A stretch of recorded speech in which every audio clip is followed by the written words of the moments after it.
3S, migas. Kebetulan sekali ada salah satunya PM ini yang akan memaparkan kaitannya terhadap TKDN kelistrikan. Untuk waktu yang biar lebih efektif, biar nggak terlalu habis, saya minta project manager kami, Mas Wawan, untuk menyampaikan sedikit hal-hal tentang TKDN. Silakan Mas Wawan.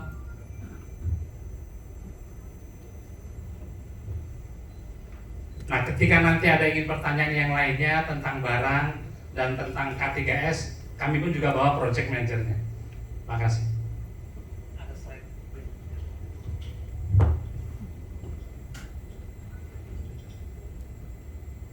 Ya, terima kasih Bapak dan Ibu sekalian. Bisa izin share screen atau materi PPT-nya? Skofindo.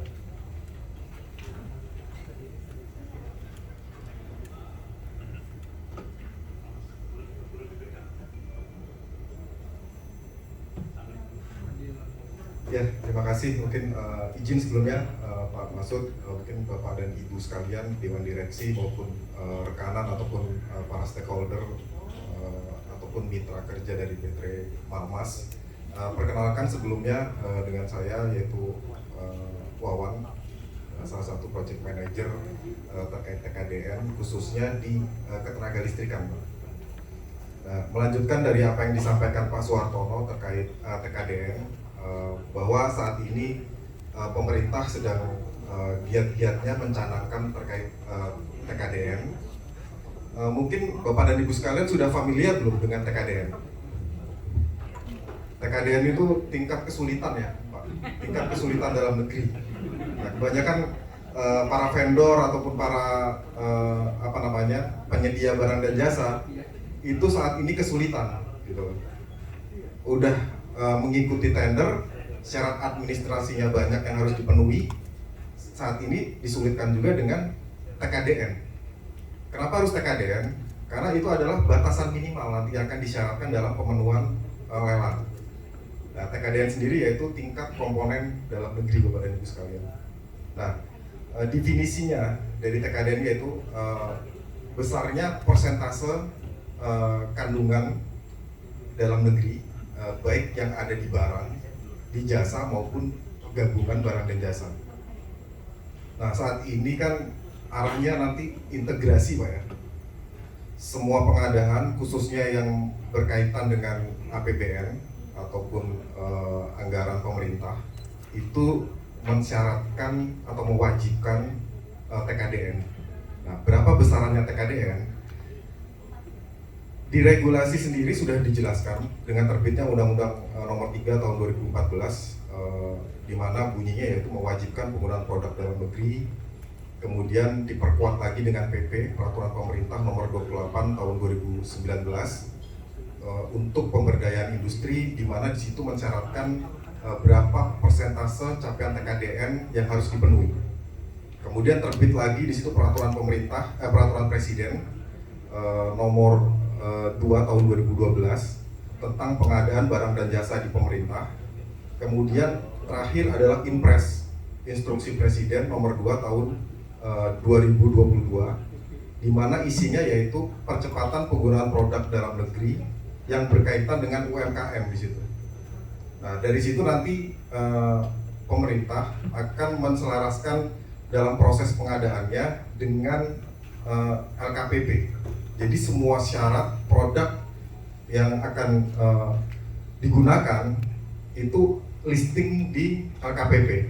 Jadi kalau misalnya Bapak dan Ibu sekalian ada pekerjaan atau kaitan dengan TKDN, kemudian Bapak belum memiliki sertifikat, maka di LKPP perusahaan Bapak dan Ibu sekalian tidak akan muncul perusahaannya, tapi nilai ataupun TKDN-nya tidak bisa diklik, tidak bisa dibeli produk Bapak dan Ibu sekalian.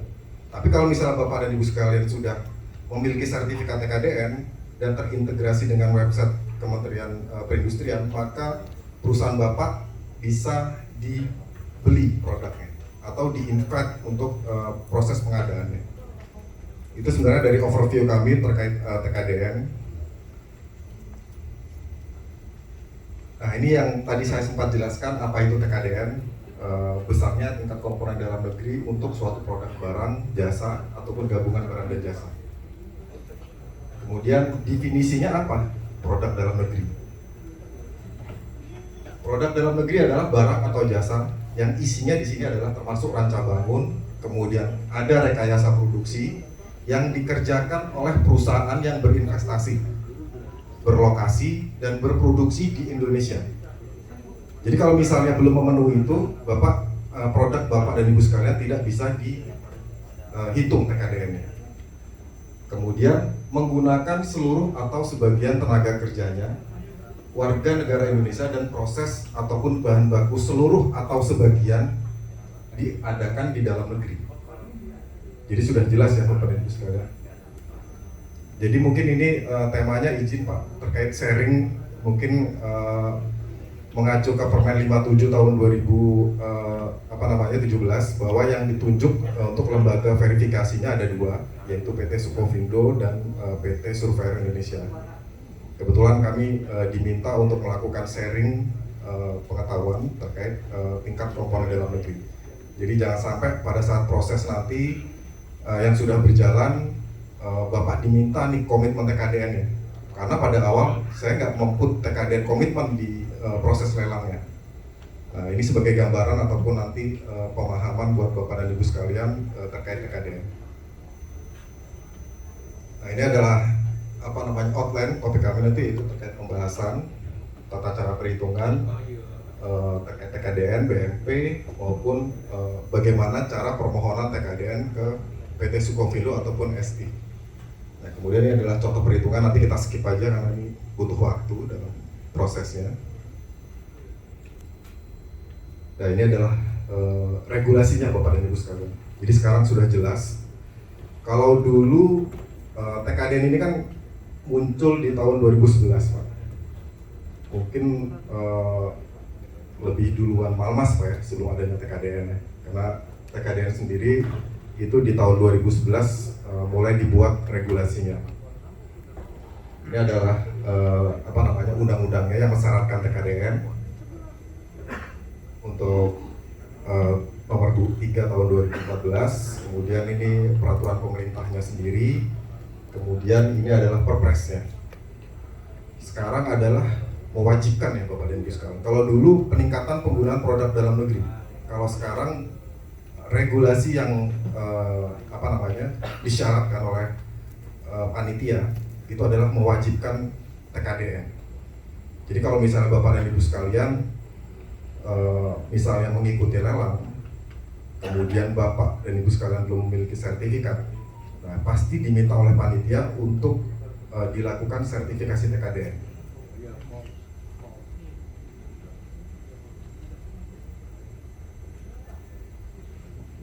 Nah, ini adalah regulasi-regulasinya ya. Karena saat ini kalau untuk mass product TKDN-nya itu mengacu ke Permen 16 tahun 2011. Tapi untuk produk-produk lainnya itu diatur sendiri untuk regulasinya. Ada regulasi untuk 29 tahun 2017 terkait HKT, kemudian elektronika dan telematika itu ada di Undang-Undang Nomor 22 tahun 2020. Kemudian untuk modul atau terkait ketenaga listrikan itu mengacu di Permen nomor 4 dan 5 tahun 2017. Kemudian untuk bidang farmasi itu mengacu ke 16 tahun 2020, dan untuk KBBL itu nomor 27 tahun 2020. Dan nanti acuan regulasinya disesuaikan dengan produk ataupun barang yang dimanufaktur ataupun disuplai. Nah, ini adalah syarat perusahaan yang bisa dihitung TKDN-nya. Yang pertama berinvestasi, kemudian berlokasi dan berproduksi. Kalau ketiga item ini tidak dipenuhi, maka barang tersebut tidak bisa dihitung TKDN-nya. Kemudian untuk syarat produknya sendiri, yang pertama untuk bahan baku dan tenaga kerja itu di-provide dalam negeri ataupun luar negeri. Nah, seluruhnya harus adanya perubahan bentuk, fungsi maupun wujud. Nah, kalau misalnya barang tersebut hanya berubah di sifatnya, sedangkan wujud ataupun fungsinya tidak ada perubahan, maka produk tersebut tidak bisa dihitung Bapak dan Ibu sekalian. mungkin salah satu contohnya misalnya produk semen. Misalnya Bapak dan Ibu sekalian suplai produk semennya curah nih masuk ke Indonesia atau bulk masuk ke dalam workshop, kemudian dilakukan proses di Indonesianya hanya packaging. Jadi yang awalnya bulk dikemas untuk ukuran misalnya 20 kilo, 30 kilo maupun 50 kilo. Nah, produk tersebut tidak bisa dihitung Bapak dan Ibu sekalian karena tidak ada perubahan sifat, wujud maupun fungsi. Hanya packagingnya saja yang berubah, tapi secara bentuk, fungsi dan wujudnya sama. Nah, kemudian apa yang bisa dihitung TKDN-nya? Jadi dari proses awal, dari pembelian bahan baku, kemudian masuk ke dalam workshop, dilakukan proses, dari proses barang masuk sampai dengan produk jadi, itu bisa dihitung TKDN. Dan ini adalah cost yang timbul untuk dimasukkan ke dalam perhitungan TKDN. Tapi kalau untuk cost delivery-nya, itu tidak bisa dihitung TKDN-nya. Jadi yang dihitung adalah harga pokok produksinya, dari barang tersebut masuk sampai menjadi produk jadi. Nah, ini adalah objek penilaian dari TKDN. Mungkin Bapak bisa dilihat di slide. Jadi yang dihitung adalah HPP-nya atau cost to make barang tersebut di manufaktur, di luar biaya komersil maupun harga jual. Margin, pajak, dan harga pokok penjualan tidak masuk ke dalam komponen perhitungan TKDN.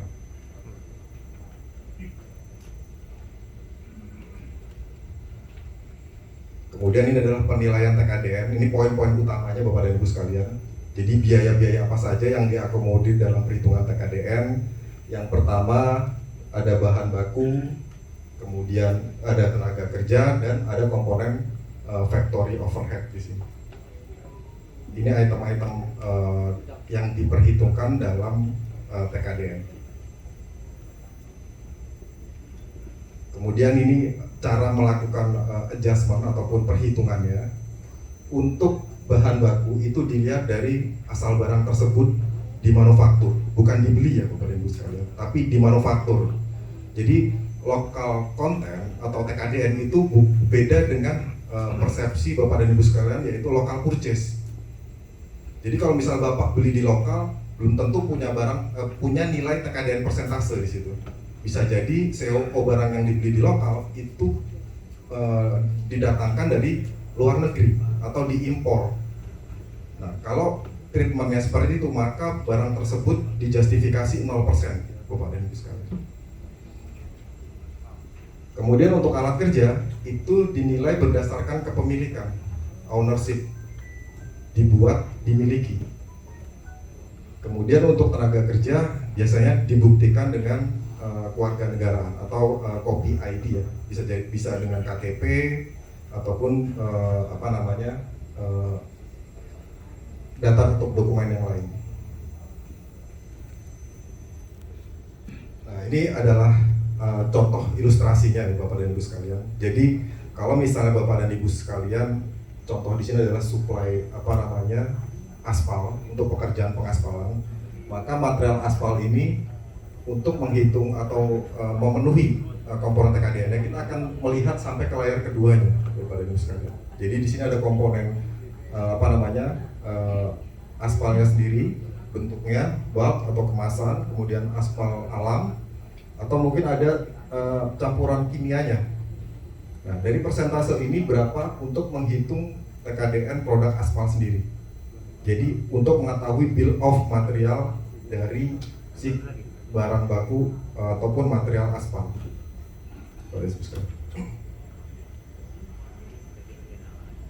Dan ini adalah contoh-contohnya ataupun apa sih yang harus dilengkapi ataupun evidence seperti apa sih yang harus dipenuhi untuk memasukkan TKDN terkait bahan baku. Nah, jadi harga beli itu yang dipenuhi adalah ada biaya masuk atau PDRI, ini bisa diakomodir sebagai TKDN walaupun barang tersebut impor ya Bapak Ibu sekalian. Kemudian ada freight cost atau biaya pengiriman, kemudian biaya asuransi, kemudian biaya bongkar muat, biaya handling dan transportasi sampai ke lokasi pabrik. Kemudian yang keenam adalah biaya penerimaan dan pemeriksaan atau receiving dan inspeksi cost. Dan ini adalah cost-cost yang bisa diakomodir dalam perhitungan TKDN barang. Kemudian untuk tenaga kerja, evidennya seperti apa, ataupun apa saja yang bisa dihitung TKDN-nya. Yang pertama adalah pajak penghasilan, kemudian overtime, kemudian ada allowance di situ kalau misalnya diberikan ke tenaga kerja, kemudian ada asuransi, kemudian ada PPE equipment, dan biaya penempatan, mobilisasi ataupun demobilisasi. Nah, ini yang bisa diakomodir dalam perhitungan untuk komponen tenaga kerja. Nah, kemudian untuk company overhead sendiri, ini bisa dimasukkan untuk consumable materialnya, kemudian salary indirectnya, kemudian depresiasi ataupun sewa mesin peralatannya, kemudian biaya perawatan sampai ke biaya untuk program mutu ataupun sertifikasi itu bisa dihitung TKDN. Ataupun biaya hak cipta terkait barang itu bisa di TKDN.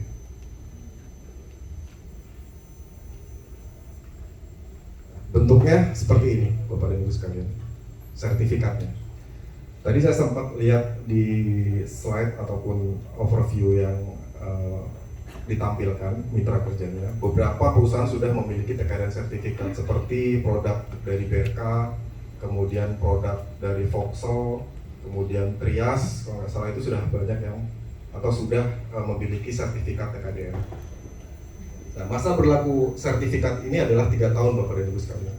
Jadi kalau misalnya masa berlakunya habis, Bapak dan Ibu sekalian bisa mengajukan atau resertifikasi ulang untuk memperpanjang terkait TKDN sertifikat.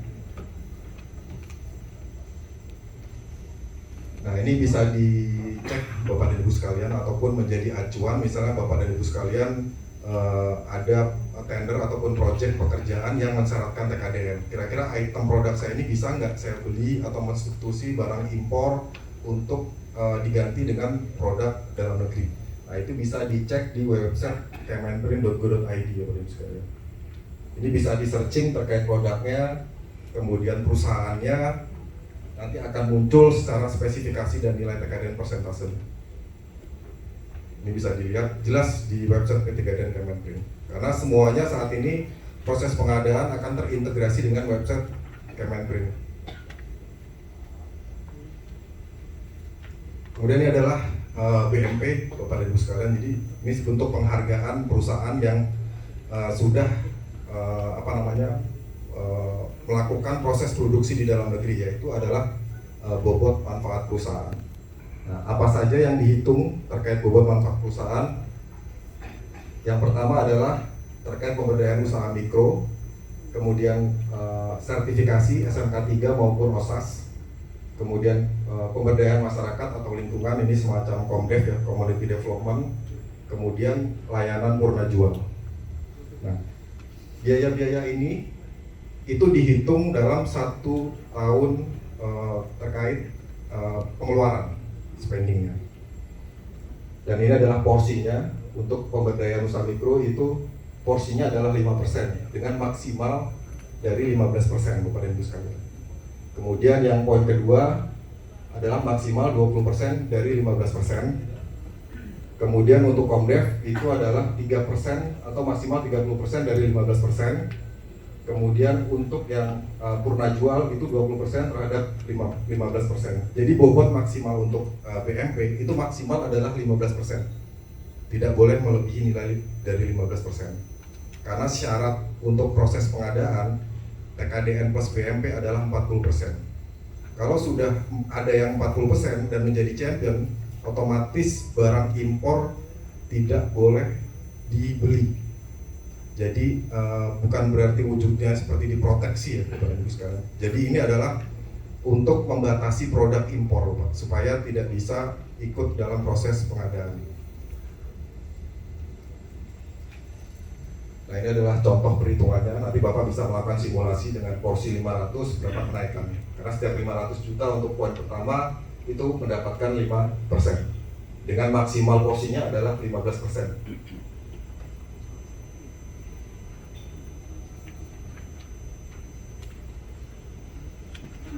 Nah ini adalah contoh sertifikat terkait BMP. Jadi kalau misalnya Bapak dan Ibu sekalian sudah memiliki sertifikasi tkdn barang, nanti untuk pengurusan BMP Bapak akan mendapatkan 2 sertifikat. Yang pertama tkdn terkait barangnya, sertifikatnya. Yang kedua adalah sertifikat terkait BMP-nya. Nah, sekarang pertanyaan, bagaimana cara proses pengajuannya Bapak dan Ibu sekalian?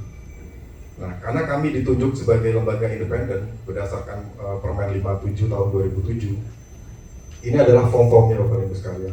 Jadi Bapak bisa melakukan pengisian untuk dilakukan verifikasi, kemudian menjelaskan daftar produk apa saja yang ingin disertifikasi.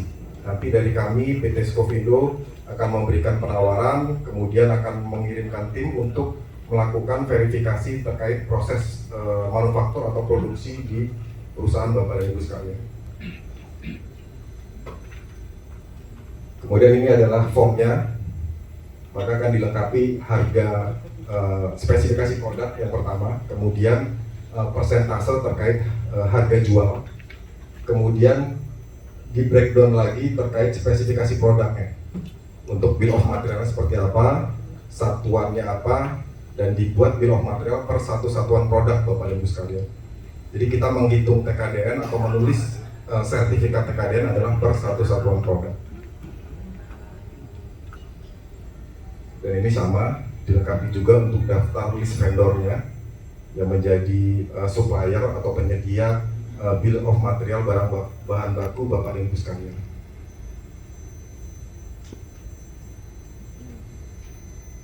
Nah ini adalah form checklist terkait kebutuhan ataupun kelengkapan data untuk dilakukan sertifikasi tkdn.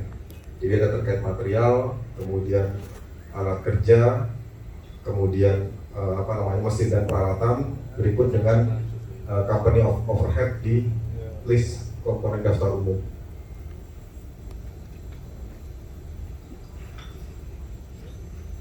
Dan ini adalah flow proses kegiatan melakukan verifikasi. Biasanya perusahaan atau penyedia barang maupun jasa itu membuat self assessment tkdn sendiri Bapak dan Ibu sekalian. Kemudian dari self assessment itu mengajukan form verifikasi permohonan ke Skovindo ataupun ke SI. Kemudian dari form permohonan itu biasanya akan dilimpahkan ke Kementerian Perindustrian. Kemudian akan kembali lagi untuk membuat surat penunjukan surveyor apakah dilakukan Skovindo ataupun SI. Kemudian dari sini Skovindo menerima pengajuan form verifikasi, kemudian akan ditindaklanjuti dengan mengirim tim untuk melakukan verifikasi ataupun visit ke layer ataupun vendor Bapak dan Ibu sekalian. Kemudian melakukan verifikasi, kemudian adjustment atau justifikasi teknis terkait persentase tkdn. Baru kemudian menerbitkan laporan hasil verifikasi kepada Ibu sekalian. Nah dari laporan hasil verifikasi ini kita akan melakukan panel dengan Kementerian Perindustrian. Jadi berapa capaian tkdn itu semuanya dilakukan panel dengan teman-teman Kementerian Perindustrian untuk ditanda sahkan. Setelah ditanda sahkan, kemudian lolos di Kementerian Perindustrian, maka akan diterbitkan sertifikat tkdn. Dan itu menjadi acuan berapa capaian tkdn yang sudah diverifikasi Skovindo setelah ditanda sahkan oleh Kemenprin. Ini formnya seperti ini. Mungkin itu saja Bapak dan Ibu sekalian yang bisa saya sampaikan. Mungkin mengingat keterbatasan waktu yang diberikan oleh kami, mungkin bisa menjadi tambahan ataupun